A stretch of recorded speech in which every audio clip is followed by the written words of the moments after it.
अपनी ताकत को किसी की कमजोरी मत बनने दो। फ्रेंड्स, वीडियो अच्छी लगे तो लाइक जरूर करना और चैनल को सब्सक्राइब कर लेना। हिंदी हमारा अभिमान। हमारी शादी हुई थी तभी से सासू माँ को सुनते आए थे कि हमें तो नौकरी वाली बहू चाहिए थी। हमारा बिट्टू भी पहले यही कहता था कि जाने कैसे उसकी मति भ्रष्ट हो गई कि जो घरेलू लड़की से शादी कर ली। कहना तो चाहते थे कि अम्मा हम कोई प्रेम विवाह थोड़े ही किए थे, आप ही तो सारा लव लश्कर लेकर हमें पसंद करने आई थी। पर ऐसा कहने से अम्मा जी की नज़रों में जबान लड़ाऊ बहू बन जाते। शादी को 3 साल हो गया था, अब हम एक बिटिया की मम्मी बन गए थे।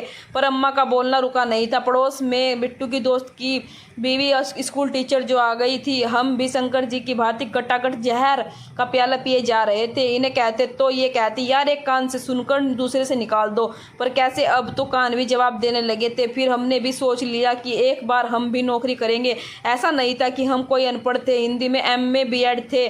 शहर के एक प्रतिष्ठित इंग्लिश मीडियम स्कूल में हिंदी अध्यापिका की पोस्ट निकली। विज्ञापन में साफ साफ लिखा था कि स्कूलिंग इंग्लिश मीडियम से हो, वह कैंडिडेट को कम से कम किसी प्रतिष्ठित इंग्लिश मीडियम स्कूल में 5 साल पढ़ाने का अनुभव हो। हम कक्षा 12वीं तक पढ़े थे यूपी बोर्ड से, और पढ़ाने का अनुभव भी नहीं था, इसलिए इंग्लिश में बतियाना हमें आता नहीं था। फिर भी हमने एक एप्लीकेशन हाथ से लिखकर डाल दी। सोचा कि हमें तो बुलावा आने से रहा, वहाँ तो धांसू लोग आएंगे। पर हमें इंटरव्यू के लिए बुला लिया गया।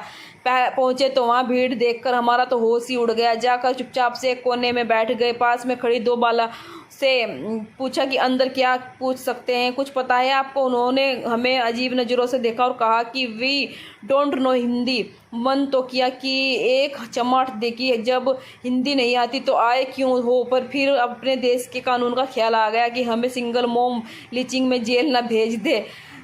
तब तक हम सब लोगों को एक एक करके बुलाया जाने लगा। आखिर हमारा नंबर आ ही गया। अंदर गए तो देखा कि 4 सज्जन विराजमान थे, 2 महिलाएं व 2 पुरुष। एक कुर्सी उनसे करीब 6 फुट की दूरी पर रखी थी। हमें उस पर बैठने का इशारा किया गया। ऐसा लग रहा था कि हम कोई मरीज हैं और हमारा ऑपरेशन होने वाला है। फिर हमारा सबसे बड़ा डर इंट्रोडक्शन इंग्लिश में शुरू हुआ। इंग्लिश हमें जितनी भी आती थी उतना बोले। फिर बोले क्या हम हिंदी में बात कर सकते हैं? वो तो बोलने लगे आपको इंग्लिश नहीं आती।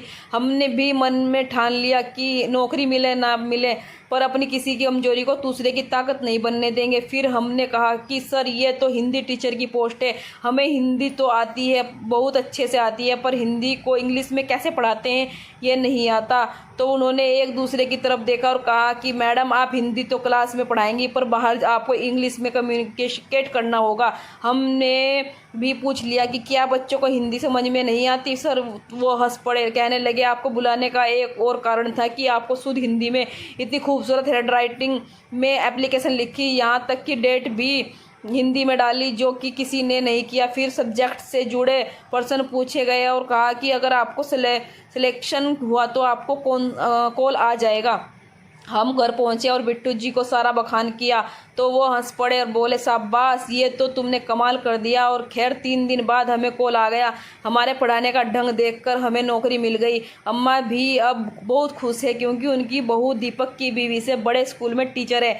इस तरह हम तो भाई अपने डर पर जीत गए। अगर इंग्लिश नहीं आती तो शर्म महसूस ना कीजिए। अरे भाई हम हिंदुस्तानी हैं और हिंदुस्तान में रहते हैं। प्लीज़ वीडियो को लाइक और चैनल को सब्सक्राइब